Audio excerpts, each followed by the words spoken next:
Good evening, sir. Hi guys, how are you? Can you hear me? Yes, sir, you're Yeah. audible. Perfect. Apologies for yesterday. I got stuck in a place which didn't had good network connection. That's where I was. No problem, sir, no problem. So it would be good if you could give me an introduction of yourself. That would be great. I think there are Yes, sir. We'll start with the introduction and then the questions. Gaurav, Anushka, Himanya, Chetan. Nice. This is a big team. Yeah, go ahead. Okay, sir, I'll begin. I'm Astha Parekh, President at the Entrepreneurship Cell of Aryabhatta College. And as you might know, this is for our magazine. So this is being recorded, this entire session. We'll be transcribing it later on for the magazine. Okay, fair enough. So you'll record the Right. session and then transcribe it for the Right, sir. Makes sense. Got it. Yeah. Anushka, would you like to go next? Yeah, so good evening, sir. I'm Anushka. I'm the content manager at Aryabhatta. And welcome, sir. We are very excited to take your interview. So thank you so much. Same here. I think apologies for disturbing you on your Saturday evening in such a lovely weather. I'm assuming guys are all in Delhi, but yeah, that's all right. It's fine, sir. So thank you so much. Sure. Good evening, sir. I am Gaurav and I am the marketing and PR manager at Aryabhatta. We are glad to have you here, and we are very much excited to host you in our interview. Same here, man. Same here. Yeah.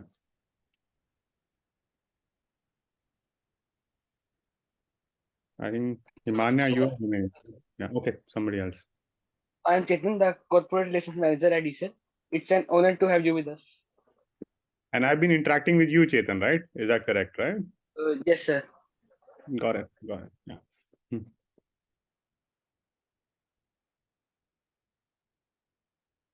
Okay. Anybody's remaining? Otherwise, we can start. Yeah, Himanya, you can begin. Yeah, I think Piyush. I think there's a network error from his side, so he's not able to hear us. Okay. Yeah. Good evening, sir. Good evening, everyone. I am Himanya, Associate Member of the Entrepreneurship Cell at Aryabhatta College, University of Delhi. It is with great pleasure that I'm inviting Mr. Gaurav Sharma, co-founder of Stealth Startup and ex-vice president at Paytm, who has kindly agreed to share his knowledge with us today. A hearty welcome, sir. Okay, just a thing to add. I think I'm not sure. It was not on my LinkedIn, so I get it. But yeah, I think I closed down my company and I'm now working as a chief growth officer in a B2B travel startup, which is like focus on providing the solution in US, Latin America, Middle East, Africa, and we are now building it in Asia Pacific. So yeah. So I've moved from that company, but I know this is an entrepreneurship cell, so I will explain that experience in detail. Yeah, makes sense. Welcome, sir. Sure. Sir, as Astha mentioned, that we will be recording the meeting for transcription purposes because we need to add it to the magazine. So we also have a time constraint on Zoom for 40 minutes. So if the meeting ends, then we might have to start it again. So we'll share the. Sure. So without further ado, let's start with the interview session then. Okay. Sir, can you tell us about your background and how you first became interested in entrepreneurship? Sure. So I did my computer engineering back in 2005 from NSIT Delhi. Then I started working in Microsoft. I was part of the team that built Windows Vista and Windows 7. So a techie to start with. But then I was always interested in solving business problem, right? And Microsoft was one of the best companies to work with a techie during those days. But there was something which I wanted to learn the business education, and that's why I started doing my MBA from IMA. And the IMA has a culture which actually fosters entrepreneurship in many ways because there's a lot of focus on becoming entrepreneurs, how to see things holistically. There's a case study, so that helped. Post MBA, I worked in strategy roles initially.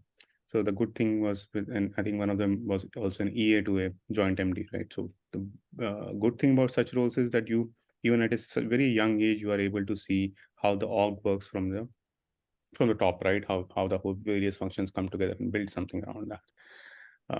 Then I always had a very curious mind, figure out how things could be better. I think my first dash of entrepreneurship was back in 2000, I think 2010 and or 11. That's when we started something in EdTech. Before EdTech was the flavor of the season, I think. We started an e-learning course for management students and undergrad students. That's what we started back there. We ran it for a couple of years, I think few of our batchmates, but then we had to close it down. But that once you're like entrepreneurship is romantic, right? So it's not sexy, but it's romantic. You don't leave it even when you want to, right? So it's always there. I've been part of being very fortunate to be part of a lot of high growth startups. I think I was part of the journey of Paytm from 2014 to 19, when actually Paytm grew from a brand that nobody knew to everyone knew in this country, right? I think demonetization helped, but we also worked a lot towards that. I also was heading growth for all the verticals of Pine Labs, right? So I think that's pretty much what I also did. And then so there is always looking for new things and how world is changing and how can jump into it. I think I was really enamored by the decentralization, right? I think which Bitcoin and the can bring and stuff. So I think and since I worked in fintech a lot, I think I saw this opportunity and thought, okay, let's jump into it. It's just that the timing wasn't that great, but and the markets change colors. But yeah, that's pretty much what it is. So I was always been, to answer your question straight, I've always been curious about life, curious about things, and that's, I think, prompted me to be an entrepreneur. Yeah. Thank you, sir. So you co-founded the cryptocurrency company Stealth Startup, as you mentioned, in January 2022. While the venture ultimately couldn't yield the desired results, you mentioned that it provided you with valuable lessons in entrepreneurship and the importance of risk management. Can you please elaborate on those lessons for our readers? I think so. If you really look at the way the whole Web3 world, if you have to see the way it was booming, I think somewhere last year, right? I think, and I think the lessons were not just from my company, but it was in entire cryptocurrency in itself, right? The way we realized that someone as big as FTX could fail, right? Because the right checks and balances were not there. The fact that there was so much, I would say, things were blown out of proportion. Let's say in NFT, people were buying stuff which had no intrinsic value. It becomes a bubble at some point of time when everyone is buying, and you start thinking, okay, this will go to the next level. This was 20% jump from yesterday, 25 from yesterday, and then like 100% jump from 1 week, and all those things happen, and you stop thinking. But I think the core point is whether whatever you're building, right, is it really solving a problem for someone? I think this is an important thing, which I think we will learn.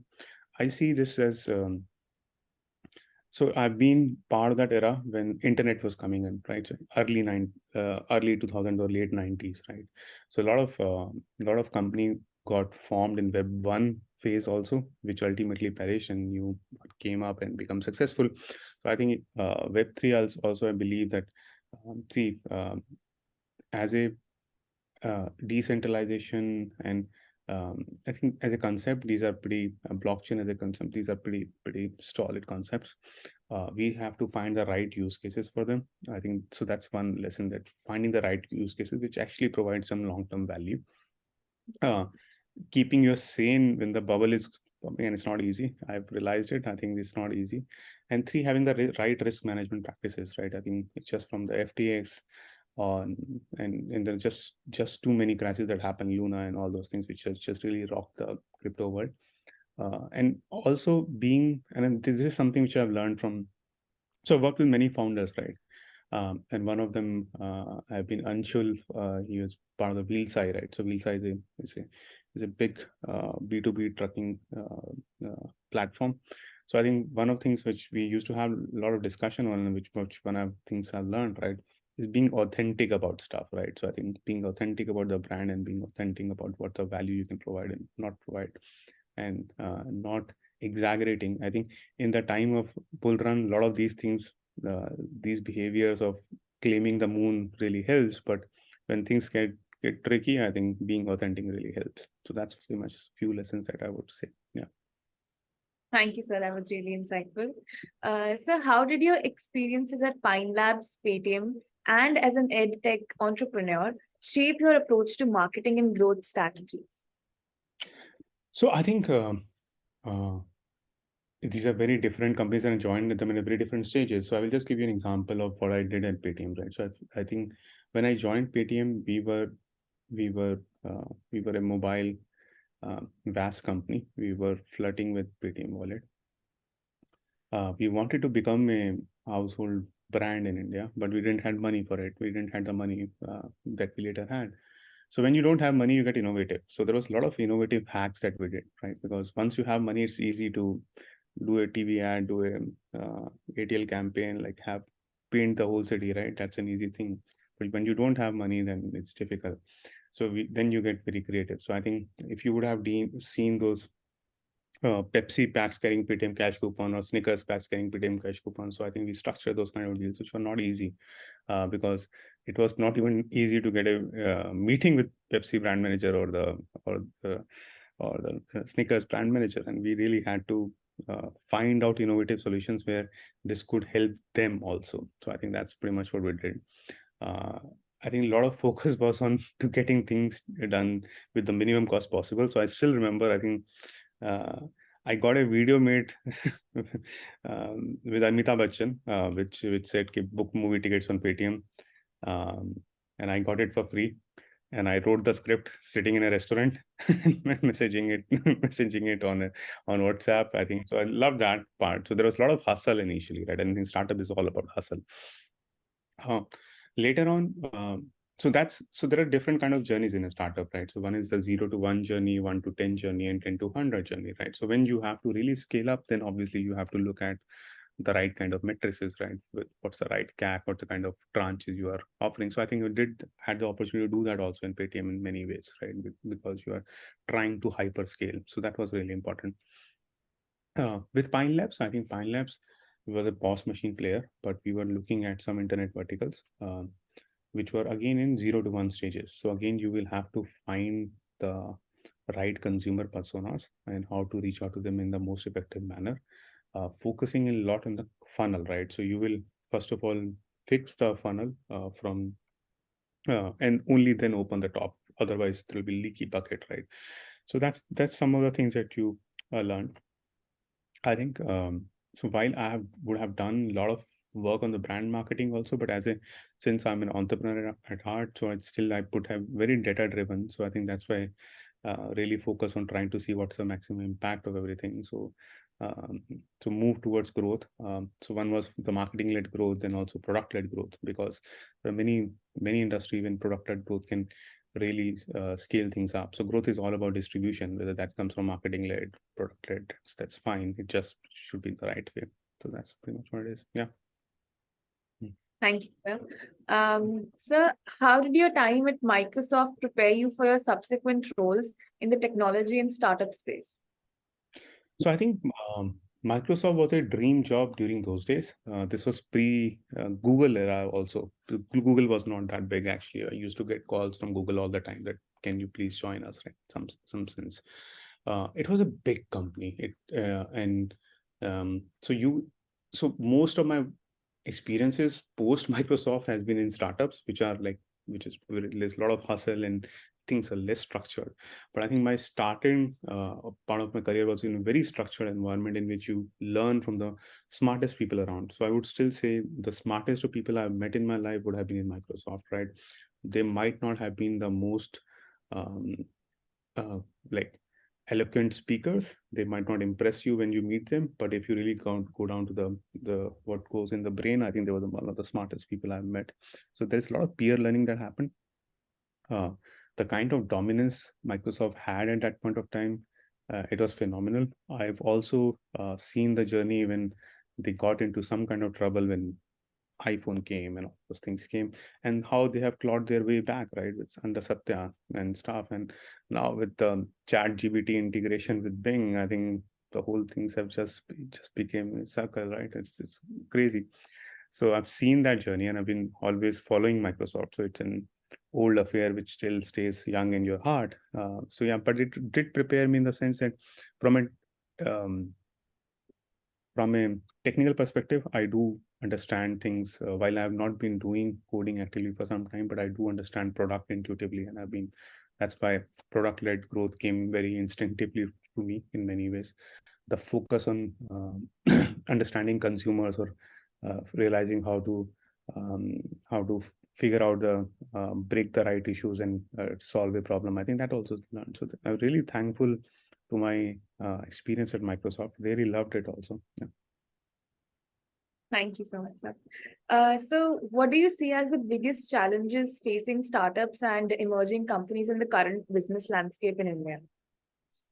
I think so. What has happened is for the last few years, I think there's a lot of focus on growth, and which is a good thing, but focus on growth not backed by unit economics, which is a challenge, right? I think because a lot of venture money was flowing and people were just giving cashbacks and not focusing on how to. And I think even I would have been part of that process, because we also, as Paytm, also the share price is in struggling a bit, because the way the general public expected us that we should be able to monetize. I think now Vijay is doing a phenomenal job in bringing it back, but that's the disconnect, right? So I think very quickly, the founders have to realize that you're solving real problems, and when you're solving real problems, then the unit economics will become important, right? I think that era of free money, if I have to say, or easy money is over. Now you have to really focus on getting the money out of your customers in some sense. Otherwise, I'm quite bullish about India in general. I think the whole world is looking at us because of about demographic dividends, the way the number of peoples in middle class are increasing, and the consumption patterns. I think the way what has happened with demonetization, what has happened with UPI, our payment stack is amazing that way, right? Because I think if you go in any country, they look to us in terms of our payment stack. The internet penetration is amazing. You go to any rural town, they're still using Geo phones and watching them whatever they want to watch, right? So there's a lot of opportunities here. We will have to find the right models, which are built for India. There were a lot of people who were actually copying the startups in China or US. I think there are a lot of startups which will come out of India also, where you have innovative models. I think that will really work. So that's where I see India going. I am still very optimistic about India. I know friends who could be in any part of the world, but they are building in India because they believe this is the place where you want to be for the next 20, 30, 40 years if you really want to be successful. So, according to you, what would you think? Like a startup in India would be more beneficial or abroad? So I think right now it's the whole flavor is being built out of India to the world, because the unit economics can still be better outside India, like specifically US, but building out of India with the kind of talent pool you have, the kind of inherent demand, and the kind of, even if you're looking for India it's amazing. But yeah, I think from India to the world, I think a lot of B2B SaaS companies are building. That's going to be an important one. Yeah. Thank you, sir. So it can be inferred from your social media presence that you are an AI aficionado who is especially fascinated by ChatGPT, as you mentioned. So what are your opinions on the viewpoint that AI might replace humans and lead to greater levels of unemployment in the future? So I was pretty young. I think I was in college when I was in school when computers were coming up, right? I think, and then there was a fear that computers will take away jobs, and this was a real fear. So that was what happened with smartphone was so sudden that people didn't realize what happened. But what happened with the internet was people were still saying that computers will take away jobs, and I'm sure they took away some, but they also provided a lot of them, right? So this is a true story, right? So I think I was hiring for a copywriter a few months back, and then I discovered ChatGPT, and then we thought that we don't need a copywriter because ChatGPT does a better job for us, right? From a video creation, I again use an AI tool right now for creating videos. It's just for me, I'm targeting customers in US, Middle East, Africa, Asia Pacific, Southern Europe, Eastern Europe, wherever, different places, different kind of. So I think it's far more efficient for me to use the AI videos. I'm using that. So yes, you're right. I'm really long on AI, not just on the ChatGPT part, but for images, for videos and whatnot. The truth is that if AI can take your job right now, then probably it wasn't very deep, thoughtful job that you were doing in present case, right? So I would strongly suggest that if you are in the content industry, right, content writer, or doing something around that, you strongly start using AI. So at least you become far more powerful than someone who is not using it. There will be some shift in the kind of jobs we have? I definitely see. So can I be very certain about it? I would not claim that I can entirely see how this is going to transform, but it's so powerful and so scary at times that you really get mesmerized by it. There will be very different kind of jobs 5 years from now. I think the skills, and this is something which I think I was discussing with a very good friend of mine. I think Vaneet, he's the CPO of Domino's now, but I think we were at one point working together. But I think that the future will be more on the soft skill part of it, decision-making part of it. I think these kind of soft skills will matter more. The fact that you can code might not be that important. There might be AI you could just tell what app to build, and AI might be able to build it, right? But the fact that which app to build and where to test, I think that's going to be an important part. I don't think AI will be able to solve distribution as of now, because distribution requires very different set of skills. But yeah, I think I would say that this is something which is coming. So rather than getting afraid of it, you start leveraging it. That's how I see it. That's pretty much what it is. Yeah. Thank you so much, sir. Sir, in your Twitter handle, you mentioned that you are a poet by heart. Right. We will be relaunching our magazine with a new face for E-SUMMIT 2023. Would it be possible for you to curate a quote or a line that can be included in the magazine? Okay, I will have to get back to you on this. This is Okay. This is an entrepreneurship magazine at the end of the day, right? So yeah, Yes. poets are very different thought processes, and we might not be from entrepreneurship. I do remember a discussion though, and I'm not sure this is the quote I would want to be associated with, but I still remember a discussion. So I was in college of, I think first year, and I had my senior who was in fourth year of college, and his name was also Gaurav, and we were sitting somewhere and we were saying, "Kuch startup karte hain." So we were thinking, I was thinking of startup from a long time. And then, and he had done his master's from US, I think PhD from US, and then he was from MIT, if I remember correctly. And then we were sitting and we had some ideas. I said, this is really useful. If we build this, will be useful for people. And then he come to me this idea कि मैं salad नहीं बनना चाहता हूँ, मैं अफीम बनना चाहता हूँ. So it took me some time to absorb it, what exactly it meant. But the truth is that salad is good for health, but still not many people end up eating it. And afim is obviously not good for health, but it's the people who get addicted to it just can't get rid of it. So I'm not sure how to be associated with this, but that was definitely very innovative. so Thank you, sir. that line has stayed for me for a really long time. Yeah, that's what it is. Sir, can you talk about any particularly impactful experiences or mentors you had in college, and how those experiences shaped your path?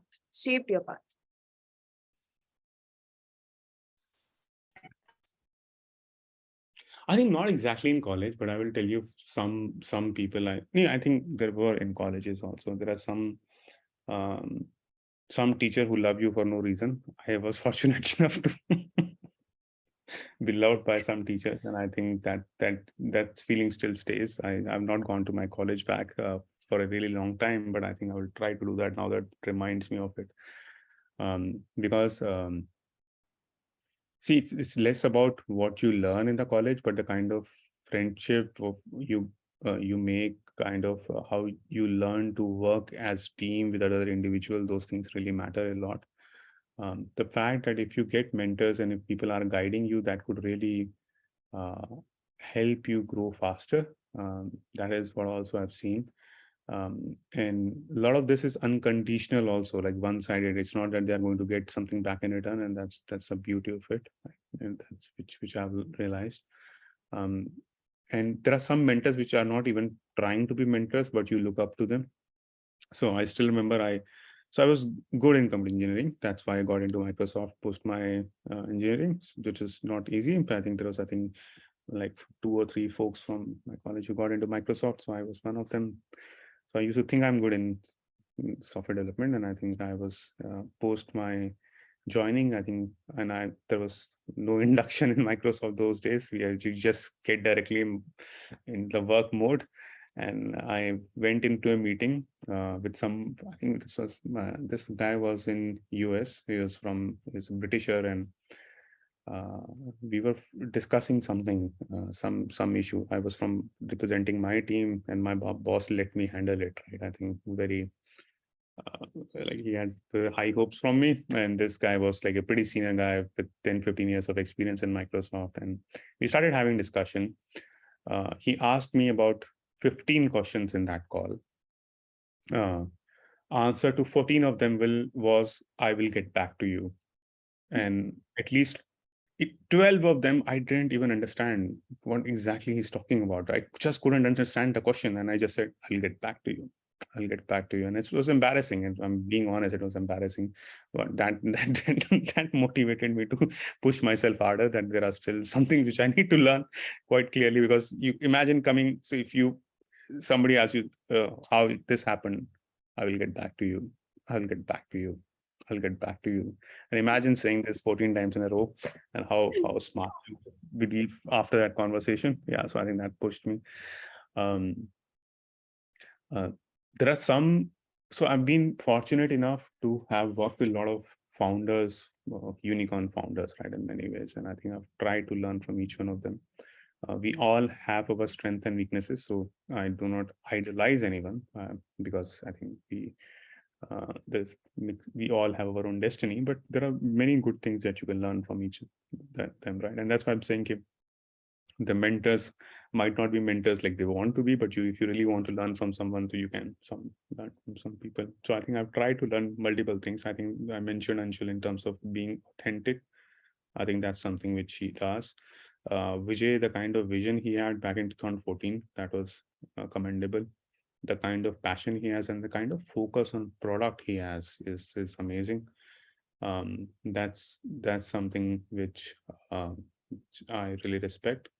I think Amrish, in terms of Amrish from Pine Labs, I think that's something which the kind of multiple bets that he takes in some sense, from a very, it looks like a asset allocation, that taking bets in multiple direction, or how a venture capital firm operates. But I think that's something which I've really seen. Yeah. So looking back on your career, is there anything you would have done differently? And if so, then what?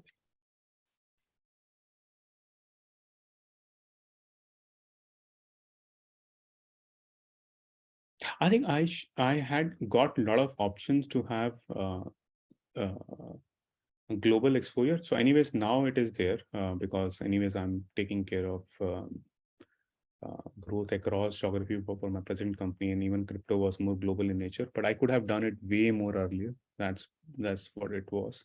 Although India is still something which I'm very passionate about, but having a global exposure does help to an extent to understand the nuances there, and there are a lot of learnings that you can bring from other places to one geography. So I could have done that earlier. I think I got this opportunity earlier in my career. I could have easily moved to Microsoft US at that point of time and spend some time there, and then again I would have come back. But fortunate enough to the way things have panned out, I have no complaints. But yeah, if you ask me, that I could have done that earlier. Yeah. So with this, we reach the end of the interview, and I would like to take this opportunity to thank Mr. Gaurav Sharma for taking out his precious time for the interview and giving us great insights about entrepreneurship and other spheres. It was a pleasure talking to you, sir. Thank you, everyone, for joining. Thanks a lot. Thanks a lot. Yeah, sure. Thank you.